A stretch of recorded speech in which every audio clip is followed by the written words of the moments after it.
Welcome, everybody, to Come Back to Love radio show. I'm Robin Vogel. I'm your host, and we are on Dream Visions 7. Welcome Mm. to all of my repeat listeners. Welcome back, and welcome to the new listeners out there. On this radio show, we explore the journey of healing, connection, and transformation in love and relationships. I'm your host, Robin Vogel. I'm a love and intimacy coach, an internal family systems therapist, and the creator of Heal Your Heart. Join me and my guests as we share stories, tools, and insights to help you rewrite your love story, whether it's about overcoming heartbreak, unraveling old patterns, or reigniting the spark in your current relationship. Together, we'll explore how love begins within and expands outward to create meaningful, fulfilling connections with yourself and with others. You can tune in to Come Back to Love every Thursday at 1 a.m. if you're awake and 1 p.m. Eastern Time on Dream Vision 7 radio. Listen online on your mobile device, in your car, while you're taking a walk, or simply ask Alexa to play Dream Vision 7 radio. In each episode, I welcome incredible guests who bring their unique perspectives and expertise to help us dive into topics like self love, self compassion, healing, manifesting love, looking at childhood wounds and trauma and how they're impacting today, and ultimately creating the love you desire and deserve.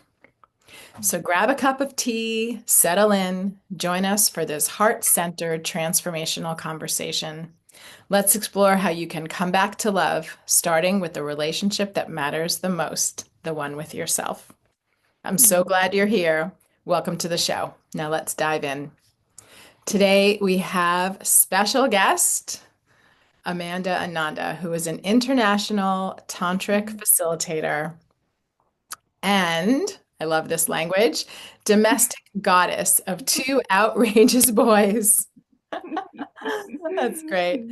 Amanda has a diverse tantrika background, which I'm looking forward to hearing about, that allows for unique, blissful, which I think relates to your name, and radiant experience to unfold in her workshops, online courses, and sessions. She's been a student of the School of Tribal Tantra based in Kashmir Shaivism, shamanic ritual, Ipsalu Tantra, which we'll hear about, Kriya Yoga, Osho. The list goes on. You have a long bio of many different schools of study, actually, which I really appreciate because I have done the same myself. Anyway, I see here that you are, and I know this about you, a longtime student. You've immersed yourself in study, in sacred spaces, in community, in teaching, which is where we met originally 10 years ago or so. I know. Yeah. So we'll share more later about how people can connect with you, but you are clearly the Tantric Mama, which I know is some language that you use. Welcome to the Come Back to Love radio show. I'm so happy to have you here. Thank you so much for inviting me. It's such a delight, and I've been looking so forward to it. And I just always appreciate time spent with you and the gift of being in your presence and connecting with you, learning with you, sharing with you. Yeah, it's a pleasure to be here.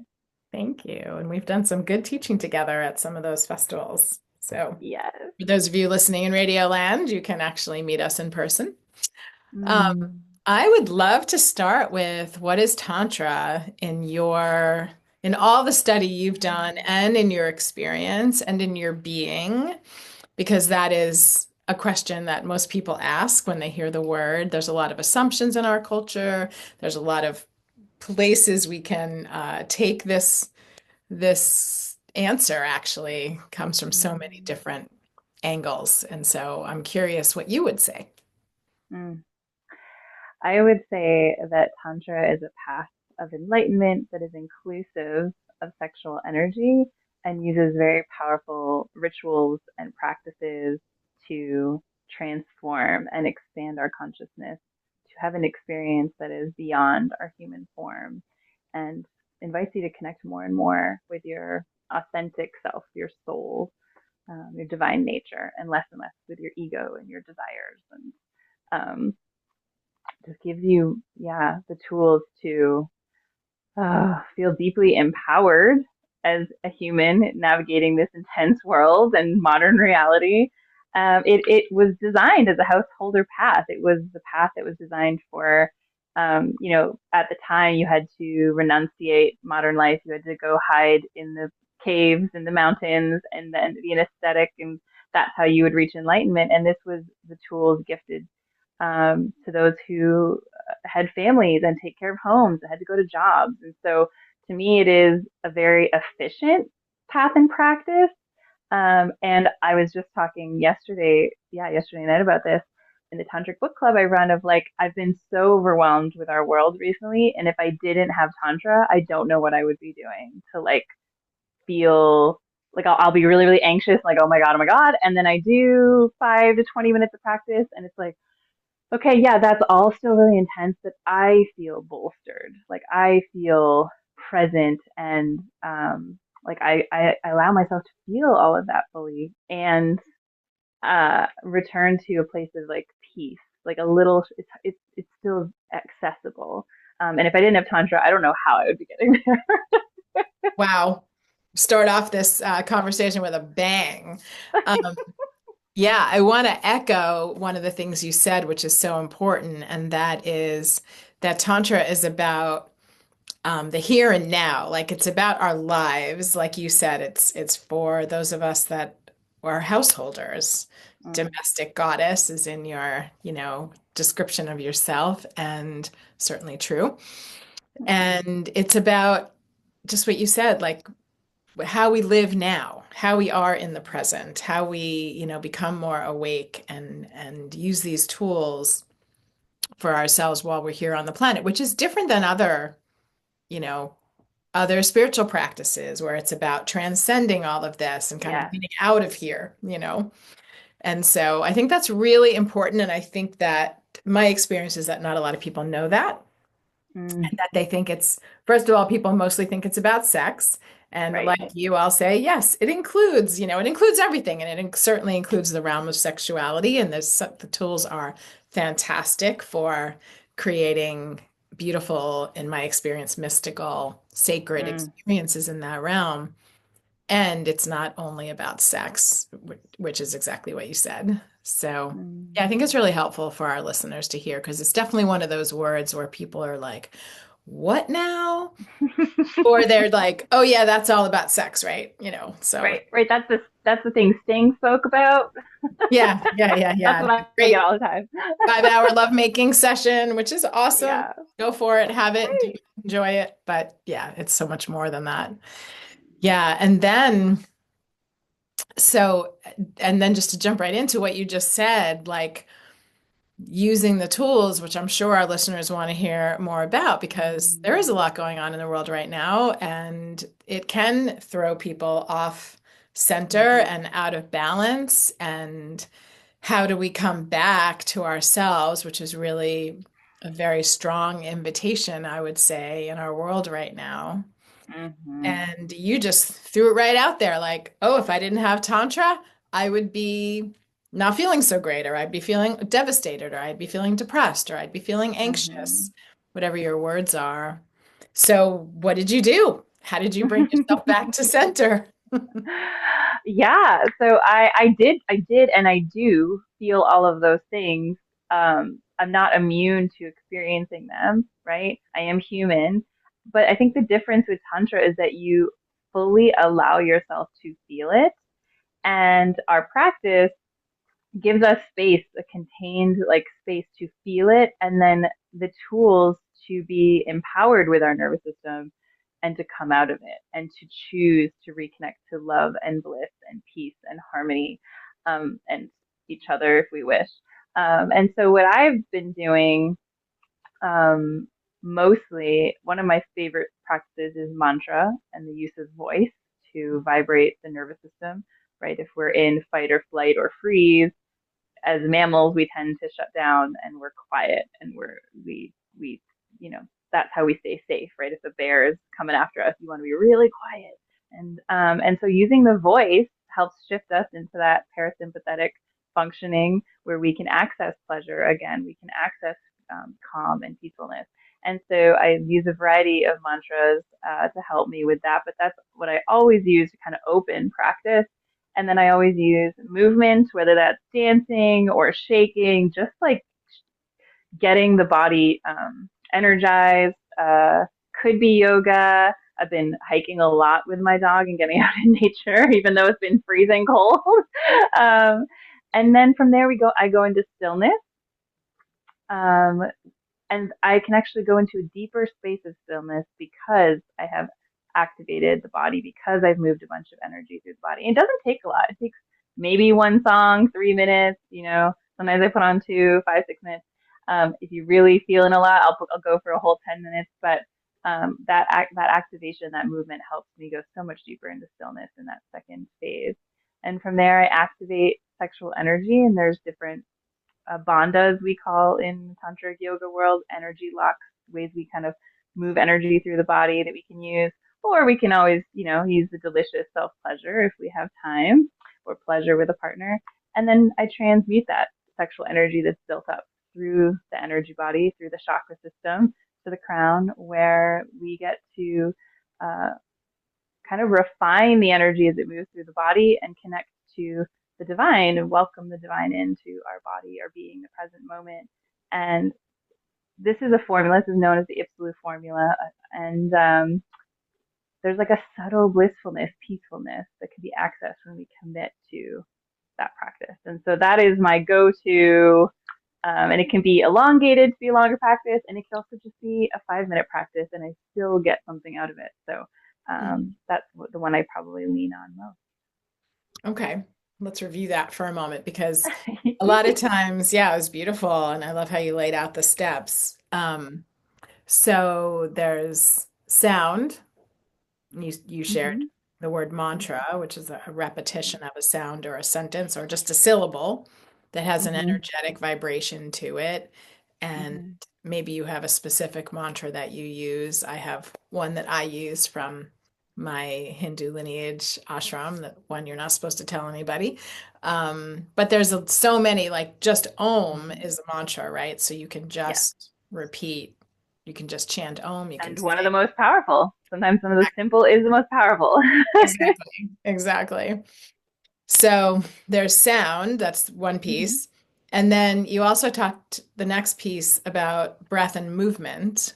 Mm-hmm. Because if you're shaking and moving your body, you're also breathing Yeah. and oxygenating, right? So there's sound, breath, and movement, which Mm-hmm. tend to be the cornerstone of many different tantric practices where we're Yes, the three encouraging keys sound, for breath, and sure. movement, right? Because it, like you said, it does something to the nervous system.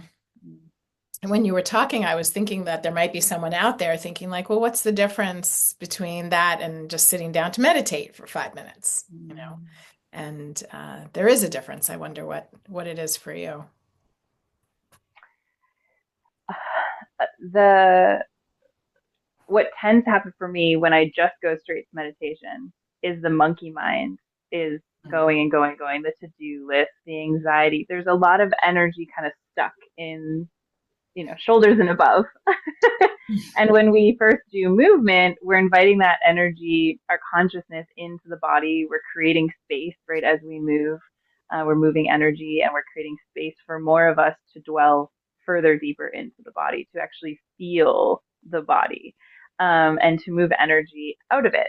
So by the time we actually sit down to meditate, we're not as much up in here going off. Like, there still might be a little bit, but I've just noticed it slows down significantly. And I feel more here in the body, in the present moment, connected to sensation, what I'm feeling, and less about what I'm thinking. That is so it's so great because it's true when we sit down to meditate. You know, most of the time, I know for me, like I have a regular practice and it depends on the day or the week or the month, sometimes I'm right in, and sometimes my mind, my monkey mind is 10, 20 minutes going until I can Mm. settle. But what you and what, and when I do my mantra practice, like you just said, Mm. it's a whole different experience. The mind has a place to focus. we're calling in energies of the divine just with the energetic vibration of the sentence Yeah. or the, just the word we're using, right? And we're being impacted by that. So that's really important, I think, to notice that that step is really important. The mantra, the sound, the breath, and then you're like moving and shaking your body. So that Mm-hmm. releases energy, right? Just giving yourself Mm-hmm. a shake, a Kundalini shake, or just a shake. Yes. And then the next piece you talked about though is the sexual piece, bringing in that Mm-hmm. sexual energy with intention. And I Mm-hmm. imagine there are listeners going like, well, wait a minute, how do I feel about that? And also like, wait, she said 5 minutes. So like, how am I going to bring all this in? Yeah, it doesn't take that. It takes so much less than we think it will. I Hmm. mean, if you're committing to self pleasuring in your practice, that probably is going to be a longer practice. But we can use bandhas, as I said, energy locks like a sweetie mudra, which is bringing consciousness, awareness to your roots, to the anal sphincter, actually. And you're consciously contracting that and building energy just with awareness, kind of like a hydraulic pump. You're kind of like activating this area and building energy. And that doesn't have to take, once you're a little practice, not going to be maybe the first time, but as you practice, it doesn't take much more than a minute, 2 minutes, top 3 minutes to really get a good charge that is enough to create an energetic experience of uh, oneness, divinity, pleasure, peace. Nice. Got it. So let's talk about what it like when you raise sexual energy. A lot of people will think about having that orgasmic peak and perhaps it being uncomfortable if you Mm, don't. And mm, it might be across genders, it might be one gender that feels that more than the other, but I'm just curious, like if it's a little bit of, let's say it's a 20-minute practice that you've mm-hmm, decided to do, right? So there's a good amount of time to raise that sexual energy, use the bandhas, mm-hmm, etc., use your breath. So, but it's not about the orgasmic peak mm-mm. necessarily, right? So No. it's good to say that. Yeah. Yes. Yeah, I would say for me, it's actually a very heart opening experience. Hmm. Bringing that energy through the system and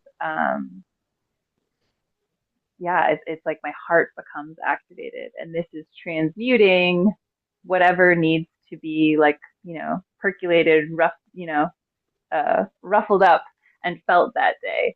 And so it feels very real. It feels very like authentic, and there's a sweetness that I feel like I have, like a compassion, a level of compassion and empathy that I have for myself in that present moment. And then, of course, if we do that with a beloved, to get to feel one another, being in such aliveness, there's an intimacy there. Sure. Yeah, since you brought it up, because we began with, I'm feeling anxious, I'm feeling, Mm-hmm. off balance because of what's going on in the world. I've taken in all these energies. I read the paper, I saw the news, whatever, things that throw people off balance. Yeah. And you described so beautifully this, like, I'm going to say like 3 or 4 step solo practice that can happen in 5 minutes, can happen in 20 Mm-hmm. minutes, but that can bring your nervous system out of sympathetic and into parasympathetic and a more relaxed state and come back into balance and alignment with yourself, which Mm-hmm. is beautiful. Now you're talking about bringing that with a partner to a partner and in connection with a Mm-hmm. partner. So, yeah, do you want to say more about that and what is that like and how does somebody even like start doing that? Because I can imagine listeners going like, "Ooh, I don't know if I could bring that to a partner. How would I Mm. do it? What should I do?" That, yeah, totally understand. And I have many couples who come to my practice who have the same questions, and but a willingness and a curiosity, right? I tell people like one of the most important keys to Tantra is the willingness to be curious and to have a sense of wonder and awe and kind of that childlike, curiosity. And to allow Tantra to be silly for a little while. Like, it's gonna just feel freaking awkward. Like we don't grow up watching people practice tantra, right? Most people are growing up with access to porn as our way of relating and being intimate with each other. And this is a very different structure and opportunity for connection. And it feels weird. It feels a little confronting. Like we don't go around society staring into people's eyes and noticing what comes up in our bodies. But that is a really powerful, simple tantric practice for a couple is just take a moment to be really present with each other and look into each other's eyes and take a breath and just notice how you feel in close proximity to this human. Notice how their energy feels as you breathe with them. And so that's really the only change in that sequence I spoke about, the asate, activate, stillness, arousal, transmute, and enjoy, is I would, after the mantra, we would open our eyes and take a moment to eye gaze and to breathe together, just to come into a little bit of connection. And then we would do that practice together. And maybe at the arousal portion, there's some playfulness. We can maybe include each other in that. Um, but the structure is the same. That's beautiful. I love that. It reminds me of all the work in my practice with couples where people just stop looking at each other. Like, in our culture, making eye contact is a challenge for a lot of people in, let's just say, in the US. When I was in Costa Yeah. Rica in December for the month, it's normal. Like people stop and drop in and really look and, Mm, ask you your name and connect. But here we mm, don't do that as much. mm, And so making eye contact is a really big deal. Certainly in the pujas that I lead, we get to do that a lot, and people get to feel all kinds of uncomfortable and also notice when they start to drop in. mm, Yeah. The other thing it reminds me of is that, and just to say out loud before we take our first commercial break, is that sometimes this experience is really beautiful and powerful and like, yummy. And sometimes it's like an epic fail. And I remembered as you were speaking that I had a partner, I don't know, 10 years ago, and he said something like, that thing like you do in the world with Tantra, it's like, let's do it. And I was like, okay. So so we did a little meditating and we had a beautiful altar and he's a very spiritual person. And we were looking at each other. The eye contact was no problem. We had been in relationship for enough time and a while. And we just sort of started breathing together and it was like, hmm, yeah, nothing's really happening. It was like, it was so bad. It was so uncomfortable. And we both just like, okay, let's go make tea. Let's, let's get a snack. Let's go have a snack. mm. Oh, it's funny. It was really funny. And I remember like at that time I was thinking, is something wrong? Like, are we not doing this right? And it was, and then I realized like, hey, sometimes the energy's there and sometimes it's not there, Exactly. even with the same person, right? So Yep. it was Absolutely. that was a fun moment. I love that you share that because uh, it, I think people, especially if they've been to a tantra event or a festival and you're new, you see all these people kind of embodying it, and it looks like you should be able to just do it. It doesn't look that hard. Just yeah. And then you doing it, and you're like, this feels so freaking weird. It's a little confronting. It's just yeah. There's like an oddity, and there's self judgment that we have to kind of like allow ourselves to be with. And so, yeah, I definitely want to, I agree with you that there can be, it's not always like a simple, beautiful, blissful, credible experience. There's a possibility. And yeah, there's sometimes some things we got to feel first. That's right. Well, let's go for a commercial break and we'll be right back with more talk about Tantra. Welcome back to Come Back to Love Radio. It's Robin Vogel. I am your host, and I'm here today with dear friend and colleague Amanda Ananda. Hey, let's talk about your name. Talk about Mm. Ananda. What does that mean? Ananda is the Sanskrit word for bliss, Hmm. and it came to be because I was navigating divorce. And I knew that I didn't want to return to my maiden name. I had been adopted very young and had an abusive childhood through that family and knew that I didn't want to like reclaim that energy. I didn't necessarily want to keep my ex-husband's name either. And so I meditated on what should my name be for, and this was pretty consistent for about 6 months. And finally, Ananda dropped in, and I actually was so new to my spiritual tantric journey that I didn't know what that meant. And I had to go look it up. And when I saw that it meant bliss, I was just kind of shocked actually because Amanda, I found out post divorce as well, means worthy of love. And so my name and what I believe was my life lesson in this lifetime due to having decades of very unhealthy toxic dynamics at the beginning of my life was to learn and remember that I am worthy of love and bliss. And it also feels like my mission to support others in remembering that they are worthy of love and bliss as well. Wow. Wow. Okay, that is so powerful. I'm really glad I asked. And I also learned something new about you. I didn't know that you said you were adopted. Yes, I didn't. yes, Uh-huh. And the family, it sounds like the family that adopted you was abusive. yes, yeah.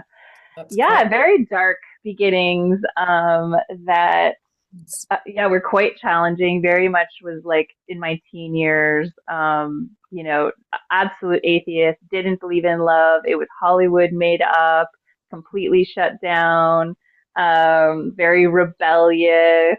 I just hadn't had an experience that or enough support in my life to believe that it existed. I kind of just felt everyone was like making some shit up. And, Yes. uh, and as I had this really intense kind of spiritual awakening where I couldn't deny there was a layer of reality that I hadn't yet accessed and then did and was just is a Kundalini awakening. Really, I didn't have the words for it at the time. Um, and in that awakening and since, it was just very clear to me that I had to go through that experience, that really challenging, dark upbringing to become who I was becoming. And I walked away from that experience having a level of acceptance and compassion that I wasn't able to access before. And I can now see in the work that I do and holding space for, numerous members of humanity that come through workshops or my temple and my office, I wouldn't have the same level of compassion, empathy, and understanding of how it feels to be on the receiving end of some of these experiences if I hadn't had those experiences and I hadn't felt them so fully and intensely and almost been like there wasn't a choice for me to experience it. But there was a choice on if I was going to continue to live in that energy or did I believe I could create something else? And so I am so grateful for it now. I'm glad to be able to say that. But some of the people who have been most toxic and challenging in my life have been what I call them now my greatest teachers. Mhm. I'm distanced from them. I have boundaries, and I wouldn't be who I am without them. So I am grateful now. Wow. Yes, I have had, yeah, similar experience and a similar way of holding it, different circumstances, but also quite challenging. Before we, or if we get to that, I wanted to ask you about the awakening experience because Mm, everybody who's had one, myself included, like they're all so different. And people will mm, often ask, like, were you doing something that created it, or did it happen just mm. spontaneously? Like, do you want to share about that? Yeah, I'm happy to. So, I was, I think, about 20 years old, and I had attended Toronto's. Uh, we had a everything to do with sex conference, uh, which was pretty. Realizing now how like um, just I guess like accepting we were as a society to have this back then. This is Yes. 15, 20 years ago. Yes. And at that conference, I found two books that opened up my reality and kind of gave context to who I was but didn't have words for. And the first was The Ethical Celeste, and realizing I could love multiple people simultaneously and not be crazy. That there was an ethical way to do it because I didn't have that understanding at the time. I just knew that I loved multiple people, but I didn't know how to navigate it. And the Right. second was I think it was hilariously called like the 7 steps to the best sex of your life. But then as you opened it, it was tantra, and it was about uh, you know um, there was mantra, there was eye gazing, there was more of like it was about energetic connections, not necessarily like techniques like do this and do this. But that really opened my eyes to both what is possible and gave context to some of the experiences I'd been having because these experiences were happening, but I was just like, I don't know what we're doing, but it's fun. And so that kind of gave me some words and ideas. And from there, I spontaneously met um, a man online, and he we met up in Montreal. So we were from different cities. We met in Montreal, Canada. That's where I'm from. I'm from Toronto, Canada, and he had brought ecstasy with him, and I had never done it before. And we did it in a private setting with each other, so I felt safe. And it was the first time in my whole life that my system felt safe enough to kind of completely let go of the stress and the fear and the anxiety and the overwhelm. And because I was so traumatized, I had become so hyper independent and I'm going to do it all on my own. And there was something about his and my connection and the use of this drug that my body just opened and unfurled. And I didn't have the understanding that Tantra, we were accessing Tantra at the time. Um, but we did. And there was this serpent like energy that began to build and move through my system. And there was a moment where it kind of felt like our souls met each other above our heads. And there was like a dinging, almost like a high pitched gong sound of like union. And then we started to like unlock latent abilities that neither of us had had access to before. So we started to, I like at the time, neither of us even believed this was possible, but we were started to communicate without using words, like telepathic communication. An ancestor came into the room and we're having conversation negotiations with them. I mean, it was just very like, what is happening? And that was when there was a moment in this series of 5 hours, 6 hours, where my whole life prior to that moment flashed before my eyes. I kind of got to watch this reel from like people say that kind of happens maybe when you die. And this is what happened. This is my ego death kind of like, yes, all that happened. And you can see it from a place of having a little bit more acceptance, understanding, compassion for everyone involved that it had to happen to be who you're becoming. And so for me, it was an incredibly healing Wow. evening. And we now know that ecstasy actually was designed for connecting couples and couples therapy and trauma healing. And so we're still continuing tests around that. But Right. It's so I was used. just very lucky to kind of stumble upon this. Um, and then I kind of spent the next few years chasing, like, okay, but how do we do that without like ecstasy? Because it's something in me knew it was possible. I don't know why. I just had this conviction, like, it is possible to have this without that. And in a long story short, that's ended up being kind of in a breakdown, breakthrough moment, knees on the floor prayer. And then I was directed to Tantra, like Tantric books falling off shelves. And I was super confused, like, why? And then as I started to dive into it, I was like, ah,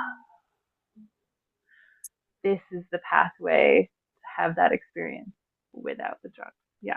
Right. Wow. So just to bookmark this piece just for our listeners, like MDMA now, also referred Yes. to as ecstasy, is used, like has been used Yes. working with couples clinically to bypass ego, let go of protectors, break walls down, and learn something new about your connection. So that's being used in therapeutic settings. That's what you were referring to. Yes. Um, yeah, wow. That's an amazing story, Amanda. Very, very cool. Mine was very, very different. It was a little quieter, but and it didn't involve any any drugs or plant medicines, but making love with this one partner who was very Mm, significant to me in my life. And I had this experience of the only thing that my only word for it in the moment was God. And I had mm, felt like that wasn't a reference point or a context that I grew up with because also having experienced a lot of trauma and loss very early on, I kind of was like, there's no such thing as some big God in the sky, blah, blah, blah. It just was not, I just put it all aside. But in this moment of making love, and of course, I'll never forget the mm, moment, there was just all of this other mm, energy in the space, and it felt very mystical and it felt very sacred and very deep and mm, nothing at all like the sex I had been having in my life. In my mm, 20s and my 30s. This was like in my late 30s, just before turning mm, 40, so I was definitely older than you were. Um, and I kind of came out of that experience with like confusion and curiosity and excitement. And my partner Dale said, "Oh, what's going on?" And I was like, "I think I felt God." And mm, and for him, it wasn't a new experience in his life. Certainly, our experience was new for both of us, but he knew mm, exactly what I meant. mm, And from that point, actually, we both embarked on a study of Tantra because my mm. mind was like, okay, I have to learn more about this. Right. What Yeah. happened and how did it happen? I don't know. Mm, But yeah, it definitely got me into the realm of wanting to know a lot more about it. mhm. All right, we're going to take a quick commercial break and come right back to more goodness. Welcome back to Come Back to Love Radio.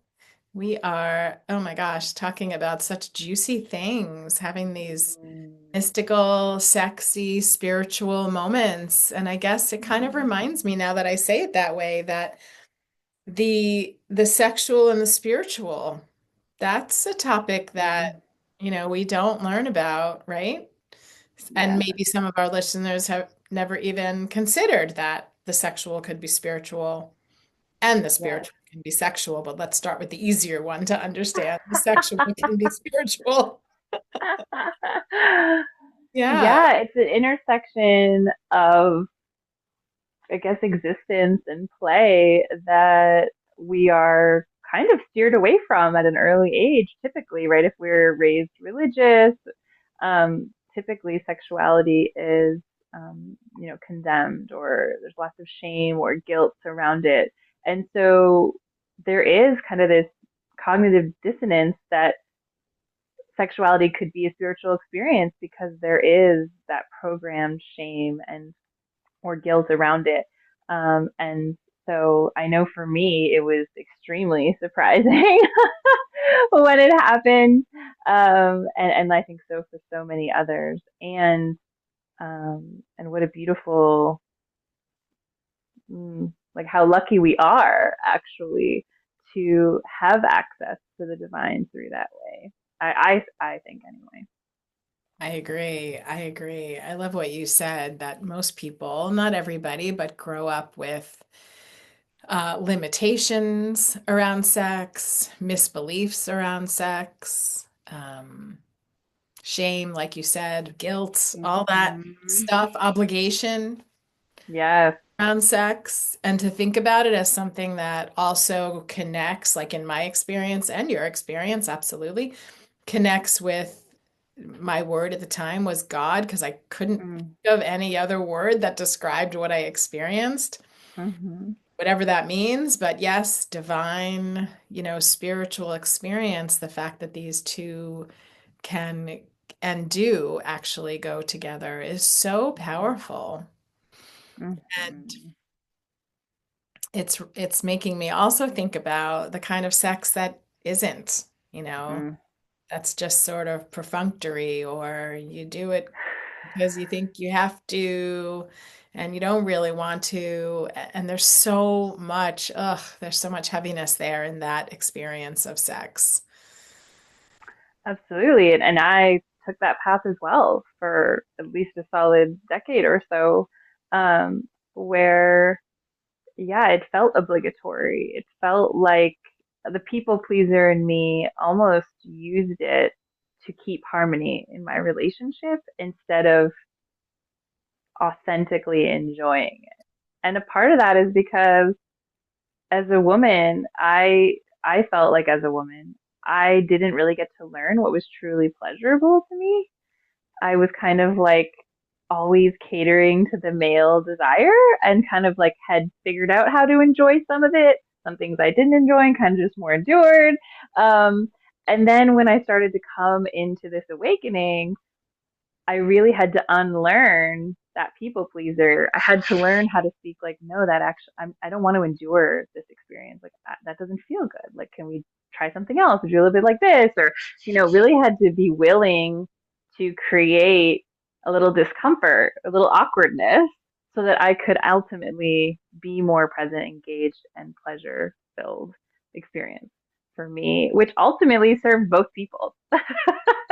Right? Ultimately, both of you are enjoying it more Yes. if you can do that. But it's not an easy, for me at least, it was not an easy light switch overnight. Like, okay, I'm just going to do this. It really felt like it took years of kind of unwinding, unraveling that pattern, and a community of people that encouraged me to speak up and encouraged my, like, wanted to hear my no's, that were like, I don't trust you unless I hear your no. I don't know if you're a full yes. So I think it's important to find those people on a similar exploration of authentic pleasure. Yeah, that's a really good point to bring in the community support, whether it's through personal growth workshops, right, or festivals, or events, coaches, different people that, yeah, that support this growth and evolution in this realm. Because, like you said, it can be really awkward and uncomfortable, and it's kind of a radical, still kind of radical revolution, in the world, even though Mm-hmm. I have been part of it for so many years. It seems like, how could it be? But it is, it is. Absolutely. Yeah. As my son calls it, a subculture, Yes. Yeah, which absolutely. is accurate. I think that's accurate. So tell us how, like, what did you do if you can go back to one of those moments of like that awkwardness? Because of course our listeners are like, yeah, yeah, yeah, that's how I feel. Like, Mm-hmm. what's a tip or two that you would suggest that they try out or practice, Mm. praise? I mean, the first thing Well, is knowing what you desire, right? yes. Yeah. Yeah, the pivotal point for me was attending my first cuddle party. And it's why I am still so passionate about sharing that workshop to this day. And Mm. that's because I tell people that I attended this cuddle party workshop where there's this beautiful welcome circle where there's the rules of cuddling. So everyone knows kind of how to navigate the space. It makes you feel safe. And it's a live laboratory of playfulness and non sexual affection. So already that's confronting because what do you mean non-sexual affection? You mean like I can be cuddled and it's not going to lead to an expectation? Like that's like, whoa, That's right? flowing. Yes. Yeah. But I realized, and it had never been made so explicitly clear before, 3/4 of that event, I couldn't say no. I couldn't even say nothing. I was saying yes, even though I didn't want what people were offering. And so if you've ever hugged anyone that's like a mannequin, and it's like very awkward and you're like, they're very stiff and you're just like, oh, okay, I'm just going to let go now. That was me. And I finally got the courage up 3/4 of the way through the event to say no. And the person just joyfully responded with, well, thanks for taking care of you, and literally skipped off like like a Wow. little happy little child. And in that moment, my jaw just dropped, and I was like, "Holy shit! I can say no and have it received and celebrated and not be in trouble. Like it was a huge revelation of like, I'm allowed to say no. That's taking care of myself.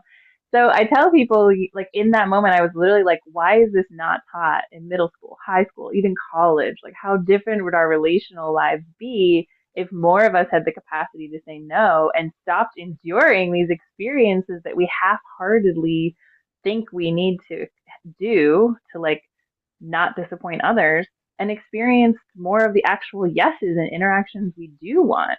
And so I came back fired up and was like, I need that workshop to be on the East Coast. I'm going to bring it back. And so for me, that experience was hugely pivotal in my capacity to know what I want because I got to start practicing and asking what I want.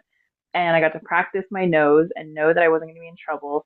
And that overflowed into my personal life, like outside of that space, in business, in other relationships, in sex, right? It's translated into all of those areas. And so I think that is one of the most powerful ways that we can practice it, embody it, play with it, and then the side get some affection needs met. I'm a cuddly, affectionate person. So if you're not, you're gonna have to learn it in a different way. Right. But if that is your jam, then I think it's an incredibly powerful way to start playing with that. Yes, and just to highlight it for those that are think like didn't quite catch it, Cuddle Party, Mm-hmm. cuddleparty.com, right? Just go on the It's .org. cuddleparty.org. Okay, Yeah, it's a cuddleparty.org. nonprofit international organization. So no matter where you are in the world, you can go to Yeah. cuddleparty.org and probably find one happening somewhat close to you. Yes, yes. I've been to many myself and really love them for just the reasons that you said. And there's always more learning. I mean, 20 years of practicing yes and no, and I can still get caught in like a deer in the headlights. Oh, I want to say no, but I can't quite get it out of my mouth in this moment. Yes. And Yeah. yeah, it's tricky. I often before we take our next commercial break, one of the tools that I often give people when they're feeling uncomfortable or awkward in the moment and they can't get out what they want to say is to instead say something like, I'm feeling really uncomfortable right now, or like, I want to say something, but I just can't. Just to name Mm, it, and it just kind of yes. disarms the energy, right? And then, of course, the person with you, if they're, you know, paying attention, will say like, "Oh, Hmm. I'm curious, I want to hear more," or Right. how can I support you?" Or, you know, Yeah. sometimes that's all we can say is like, "Oh gosh, I just feeling really uncomfortable and awkward." Yeah. Hmm. All Yeah. right. Yeah. Go ahead. Yeah, we're going to take a commercial break. We'll be right back. Welcome back. We're in the final few minutes of this incredible conversation with Amanda Ananda and her sweet pup that those of you that are listening on the radio can't see, but those of you that are watching the podcast might have caught a glimpse of Samara. Hmm. Anyway, Amanda, for me, this has just been incredible. I mean, you are such a wealth of knowledge and experience, and the description of, how you came into the world and transcended and transformed all of that energy and how you've really harnessed it for the positive, like knowing that it was such a contribution to who you are today. And I know you share your gifts with so many people in many different ways, from book clubs to workshops to festivals. I mean, and I've been there in person to witness the receiving that people do because your energy is so beautiful. So, first of all, I'm just like so happy to have you here. Thank you. And I want other people to be able to find you. So, how do they do that?